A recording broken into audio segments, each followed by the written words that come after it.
Sa ngalan ng Ama, ng Anak, ng Espiritu Santo. Amen. Amen. Sumainyo ang Panginoon. At sumaiyo rin. Mga kapatid, diminin natin ang ating mga kasalanan upang tayo maging marapat gumanap sa banal na pagdirig. Inaamin ko sa pangyarihang Diyos at sa inyo mga kapatid, haluba akong nagkasala sa isip, sa salita at sa gawa at sa aking pagkukulang. Kaya isinasamo ko sa mahal na Birheng Maria, sa lahat ng mga anghel at mga banal, at sa inyo mga kapatid, na ako'y ipanalangin sa Panginoong ating Diyos. Kaawaan tayo ng pangyarihang Diyos, patawarin tayo sa ating mga kasalanan, at nubayan tayo sa buhay na walang hanggan. Amen. Panginoon, kaawaan mo kami. Panginoon, kaawaan mo kami. Kristo, kaawaan mo kami. Kristo, kaawaan mo kami. Panginoon, kaawaan mo kami. Panginoon, kaawaan mo kami. Manalangin tayo. Ama naming makapangyarihan, kalugdan mo kami at pagbigyan na magkamit ng kaloob mong karagdagan upang sa maalab naming pananalig, pag-asa at pag-ibig, kami malaging tumatalima sa iyong kautusan. Sa pamamagitan ni Jesucristo kasama ng Espiritu Santo, magpasawalang hanggan. Amen.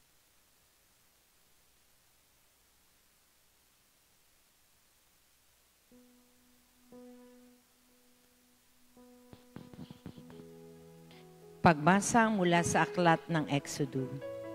Ang mga Israelita ay nakarating sa ilang nang sinabi nung 3 buwan nang umalis sila sa Ehipto. Mula sa Rephidim, nagpatuloy sila sa ilang ng Sinai at nagkampo sa tapat ng bundok. Sinabi ng Panginoon kay Moises, "Magsasalita ako sa iyo mula sa makapal na ulap nang naririnig ng mga tao upang sila'y maniwala sa iyo habang panahon." At sinabi ni Moises sa Panginoon ang pasya ng mga tao. Sinabi ng Panginoon kay Moises, "Sabihin mo sa mga tao na humanda sa pagsamba sa akin ngayon at bukas. Kailangang labhan nila ang kanilang mga kasuotan at humanda sa makalawa, sapagkat ako ang Panginoon ay bababa sa bundok ng Sinai para makita ng mga tao." Kinaumagahan ng 3 araw, nagkukulong sa bundok at salasalabat ang kidlat. Ang bundok ay nabalot na makapal na ulap at narinig ang isang malakas na tunog ng tambuli. Lahat ng tao sa buong kampamento ay nanginig sa takot. Pinangunahan ni Moises ang mga tao papunta sa paanan ng bundok upang humarap sa Diyos.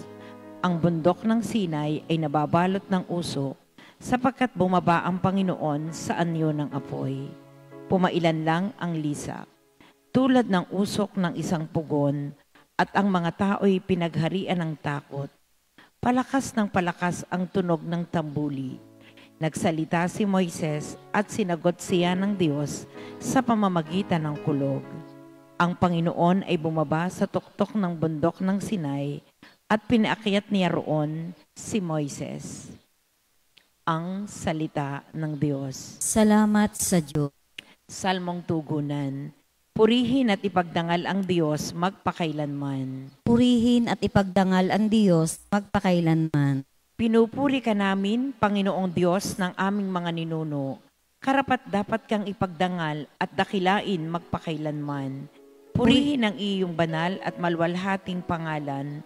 Nararapat purihin at ipagdangal magpakailanman. Purihin at ipagdangal ang Diyos magpakailanman.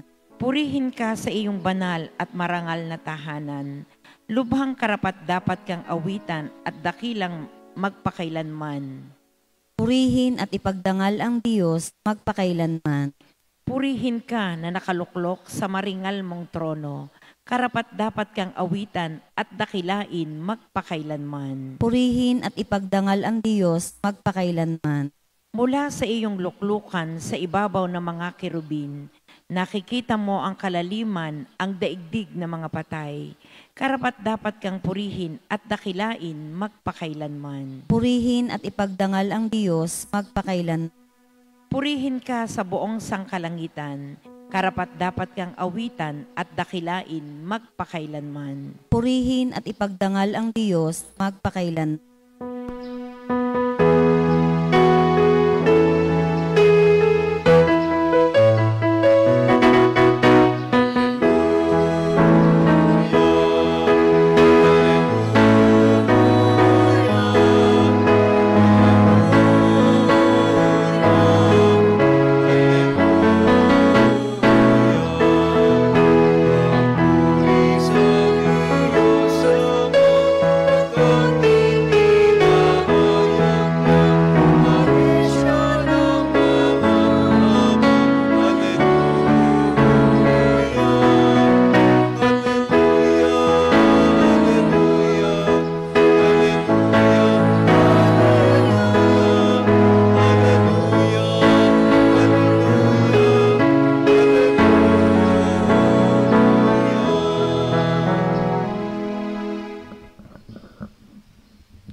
Sumainyo ang Panginoon.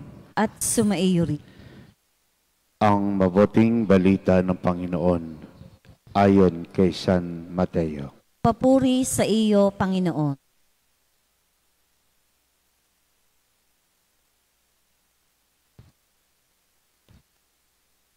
Noong panahong iyon, lumapit ang mga alagad at tinanong si Jesus, "Bakit ninyo dinadaan sa talinhaga ang iyong pagsasalita sa kanila?" Sumagot siya,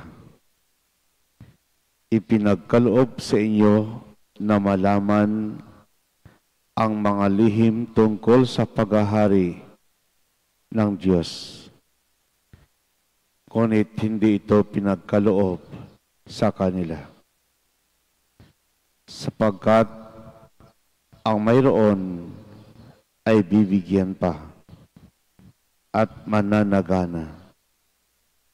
Ngunit ang wala, kahit ang kakaunting nasa kanya, ay kukunin pa. Nagsalita ako sa kanila sa pamamagitan ng talinhaga,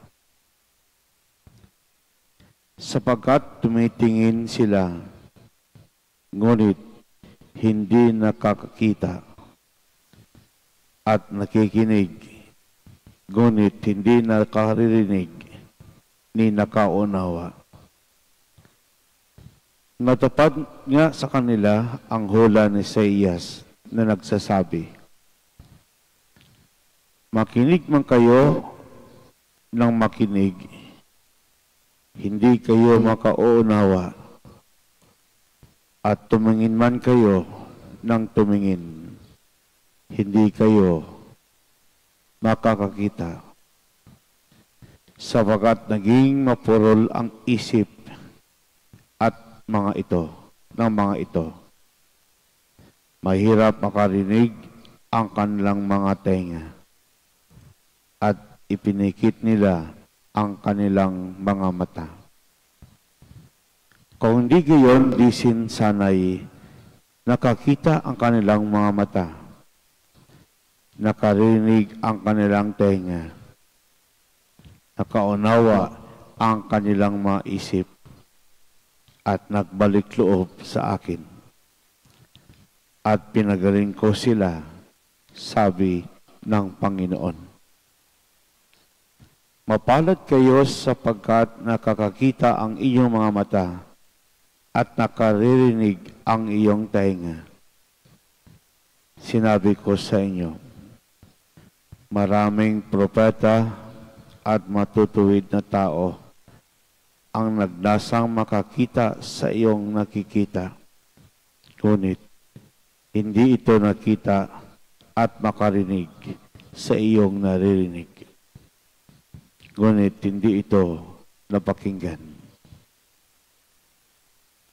Ang mabuting balita ng Panginoon. Pinupuri ka namin, Panginoong Hesukristo.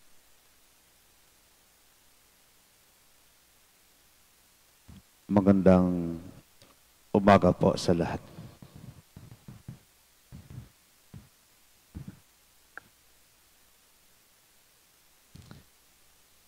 Hindi kayang unawain at intindihin ng bawat isa ang kaharian ng Diyos dahil ito'y isang mystery. Subalit, sa kabila noon, gumawa ng pamamaraan ang Diyos para maintindihan at maunawaan ng bawat isa tungkol sa kanyang paghahari. Kayabangan, katigasan ng ulo ang dahilan kung bakit ayaw nila tanggapin ang turo ni Jesus. Nababahala po ang mga apostoles dahil ayaw makinig at maniniwala. Subalit, hindi po ito hadlang sa Diyos. Sa kanyang 3 taon sa kanyang public ministry, walang pong tigil yung kanyang pagtuturo. Walang tigil ang paggawa ng kabutihan. Hindi po siya napapagod na gumawa ng maraming bagay. Pagpagaling na may sakit, pagpakain sa mga nagugutom, at gumawa ng himala. Dahil ito ang kalooban at nais ng kanyang Ama sa langit. Sa mga taong may pananampalataya, hindi na po kailangan yung paliwanag. Sa taong walang pananampalataya, hindi na po kailangan ang paliwanag.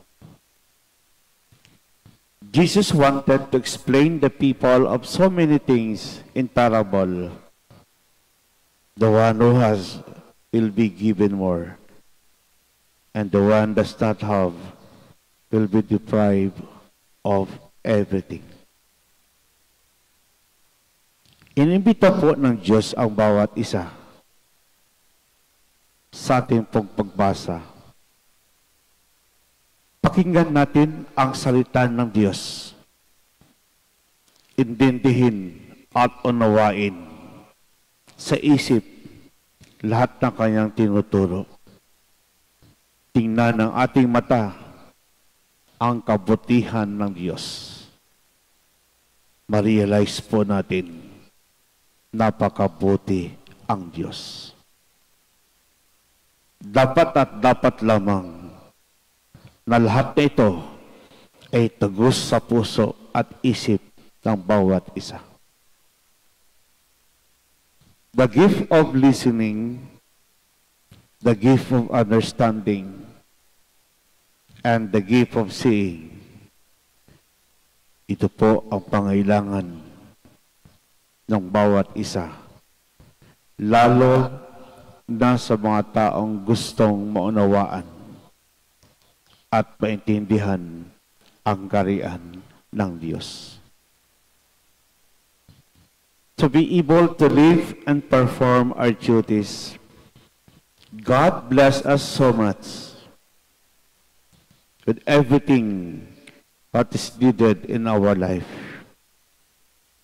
God allows us to reign in our heart.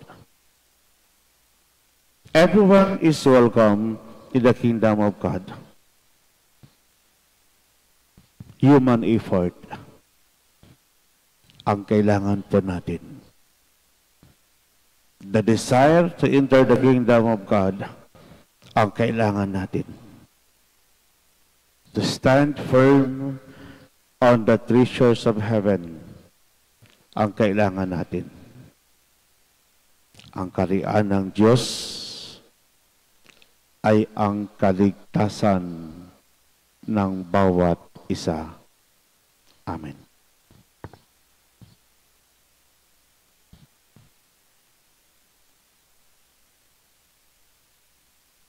Tinuturoan tayo ni Kristo sa pamamagitan ng mga talinhaga.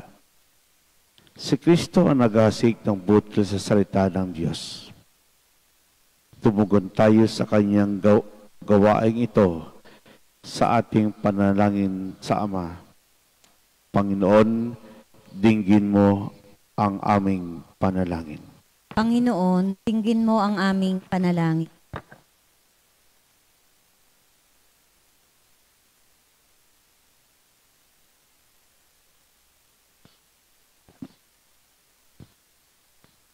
Ang simbahan sa mundo, naway maging katulad ng mayamang lupa na nagbubunga ng tig-100 ani. Manalangin tayo sa Panginoon. Panginoon, dinggin mo ang aming panalangin. Ang mga pinuno ng mga bansa, naway mamuno sa pamamaraang kalugod-lugod sa Diyos at sa sambayanan. Manalangin tayo sa Panginoon. Panginoon, dinggin mo ang aming panalangin. Ang mga hindi napapansing ambisyon at pagkamakasarili, naway hindi maging hadlang sa pagdaloy ng salita ng Diyos sa ating buhay. Manalangin tayo sa Panginoon. Panginoon, dinggin mo ang aming panalangin. Ang mga may sakit, naway makadama ng kapangyarihang nagpapagaling ni Kristo. Manalangin tayo sa Panginoon. Panginoon, dinggin mo ang aming panalangin. Ang mga namayapa, naway masiyahan sa liwanag, kaligayahan at kapayapaan sa kalangitan at magpalakas ng salita ng Diyos at ang mga nabibigatan sa pagkalumbay.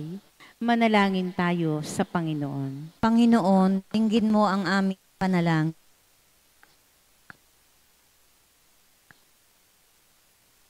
Amang makalangit, tulungan mo kaming makilala ang butil na iyong salita na nahasik sa aming buhay. Huwag nawa kaming masilo ng mga alalahanin ng mundong ito, pagkos maging maliksi kami sa paglilingkod sa iyo upang makapamunga kami ng masagadang ani. Piniling namin ito sa pamagitan ni Kristong aming Panginoon. Amen.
Mga kapatid, upang pagain natin kalugdan ng Diyos, amang makapangyarihan. Tanggapin nawa ng Panginoon itong paghahain sa iyong mga kamay, sa kapurihan niya at karangalan sa ating kapakinabangan at sa buong sambayanan niyang banal. Ama naming lumikha, lahat ng iyong paghaing ipinag-utos noong araw ay iyong pinag-ibay sa isang haing hantungan ng tanan. Tanggapin ang ginaganap ngayon ng iyong mga lingkod at basbasan mo ito ng kabanalang gaya na iyong kaloob sa mga alay ni Abel na lupa mong ikinalugod upang mga handog ng bawat isang nagbigay para sambahin sa bawat mong ngalan ay magkamit ng karagdagan mong kasiyahan. Para sambahin ang banal mong ngalan ay magkamit ng karagdagan mong kasiyahan. Sa pamagitan ni Jesucristo kasama ng Espiritu Santo, magpasawalang hanggan. Amen. Sumainyo ang Panginoon. At sumainyo rin. Itaas sa Diyos ang iyong puso at diwa. Tinaas na namin sa Panginoon. Pasalamatan natin ng Panginoong ating Diyos. Marapat na siya ay pasalamatan. Ama namin makapangyarihan, tunay marapat ikay aming pasalamatan. Sa pamagitan ni Jesucristo na aming Panginoon. Siya salitang katawan at kapiling, na lahat ng umiral ay iyong likhain. Siya'y sinugo mo para kami sa gipit palayain. Kahit siya'y kinalingan ng mahal na Berhen, na naging kanyang inang totoo, sa kapangyarihan na Espiritu Santo. Inako niyang sundin ng loob mo, at kamting ng sambay ng banal para sa iyo. Pinagtisang iyon sa krus ang kanyang mga kamay, upang mawakas sa kamatayan at mahayag ang pagkabuhay. Kaya kaysa ng mga anghel nagsisiawit ng papuri sa iyo. Nang walang humpay sa kalangitan, kami nagbubunyi sa iyong kadakilaan. Santo, Santo, Santong Panginoong Diyos ng mga hukbo, napupuno ang langit at lupa ng kadakilaan mo, o sana sa kaitaasan. Pinagpala ang naparirito sa ngalan ng Panginoon, o sana sa kaitaasan. Ama naming banal, ikaw ang bukal ng tanang kabanalan. At sa pamagitan ng Espiritu gayong banal ang kaloob na ito, upang para sa amin maging katawan at tugo ng aming Panginoong Jesucristo. Bago pinagpisang ko sa loob na maging handog, hinawakan niyang tinapay, pinasalamatan kaniya. Pinaghati-hati niyon inabot sa kanyang maalagad at sinabi, tanggapin niyo lahat ito at kanin. Ito ang aking katawan na ihahandog para sa inyo.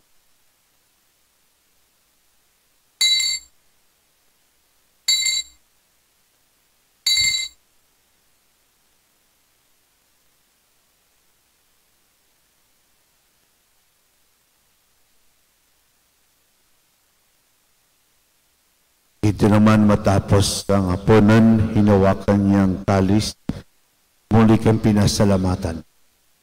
Inabot niyang kalis sa kanyang maalagad at sinabi, tanggapin niyong lahat ito at inumin. Ito ang kalis ng aking dugo, ng bago tulang hanggang tipan.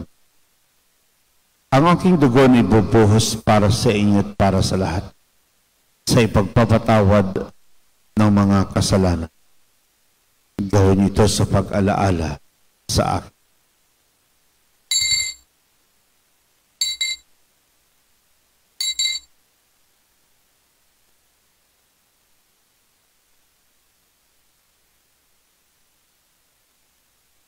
Ipagbunyi po natin ang misteryo ng pananampalataya. Si Kristo'y namatay, si Kristo'y nabuhay, si Kristo'y babalik sa wakas ng panahon. Ama, ginagawa namin ngayon pag-alala sa pagkamatay at muling pagkabuhay ng iyong anak. At tinaalay namin sa iyo ang tinapay nagbibigay buhay at ang kalis nagkakaloob ng kaligtasan. Kami nagpapasalamat dahil kami iyong minarapat na tumayo sa harap mo para maglingkod sa iyo.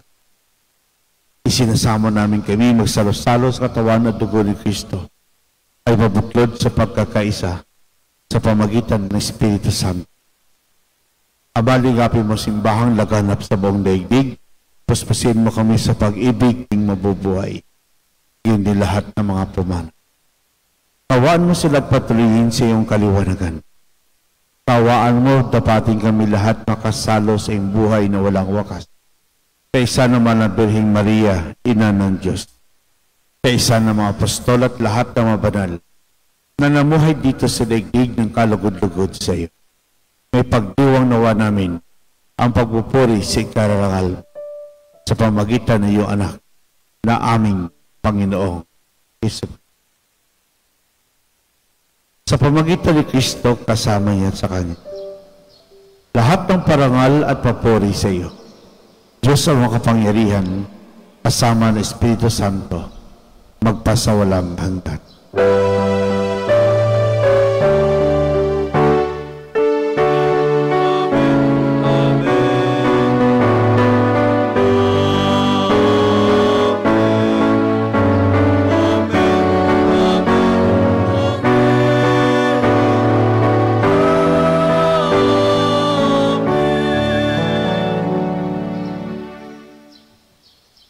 Sa takubilin nakagaling na utos at toro ni Jesus, napayin natin at Diyos, ipahayag po natin ng lakas loob.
Namin kami adjust sa lahat ng masama pagkalooban ng kapayapaan araw-araw. Iligtas sa kasalanan, ilayo sa lahat ng kapahamakan. Samantalang aming pinabikan dakilang araw ng pagpahayag ng tagapagligtas naming si Yesu Kristo. Sapagkat iyo ang kaharian at ang kapangyarihan at ang kapurihan magpakailanman. Amen. Panginoon sa Kristo, sinabi mo sa iyong apostol, kapayapaan iniwan ko sa inyo. Ang aking kapayapaan ibinibigay ko sa inyo. Tungahin mo ang aming panampalataya, tuwag ang aming pagkakasala. Pagkalooban mo kami ng kapayapaan at pagkakaisa, ayon sa kalooban kasama ng Espiritu Santo, pagpasawalang hanggan. Amen. Ang kapayapaan ng Panginoon ay laging sumayin. At sumaiyo rin. Pabigayin po tayo ng kapayapaan sa isa't. Peace be with you. Good morning po sa lahat. Kordero ng Diyos na nag-aalis sa mga kasalanan ng sanlibutan, maawa ka sa amin. Kordero ng Diyos na nag-aalis sa mga kasalanan ng sanlibutan, maawa ka sa amin. Kordero ng Diyos na nag-aalis sa mga kasalanan ng sanlibutan, ipagkaloob mo sa amin ang kapayapaan.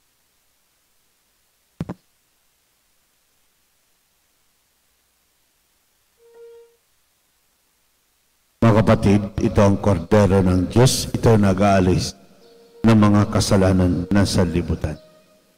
Mapalad ang mga iniyan sa kanyang piging.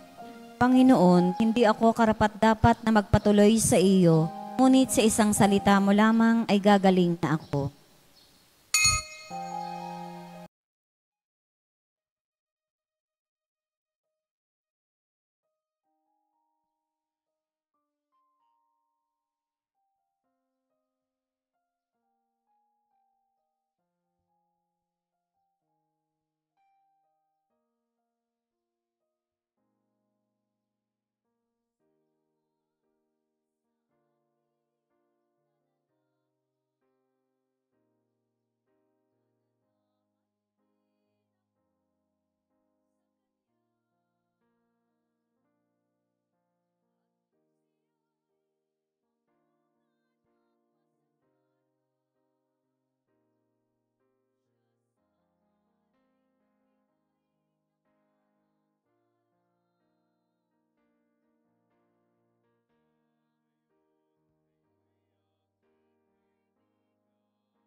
Manalangin tayo. Ama naming mapagmahal, manatili kang kapiling ng iyong sambayanan na ngayon pinapakilabangan mo sa iyong sariling buhay at gawin mong kami pasulong na makakpang mula sa dati naming pagkamakasalanan patungo sa pagbabagong nagdudulot ng iyong kabutihan. Sa pamagitan ni Jesucristo kasama ni Espiritu Santo, pagpasawalang hanggan. Amen. Sumainyo ang Panginoon. At sumaiyo rin. Pagpalain kayo ng makapangyarihang Diyos, ang Ama, Anak at Espiritu Santo. Amen. Kumain taglay ang kapayapaan upang ang Panginoon ay mahalin at paglingkuran. Salamat sa Diyos.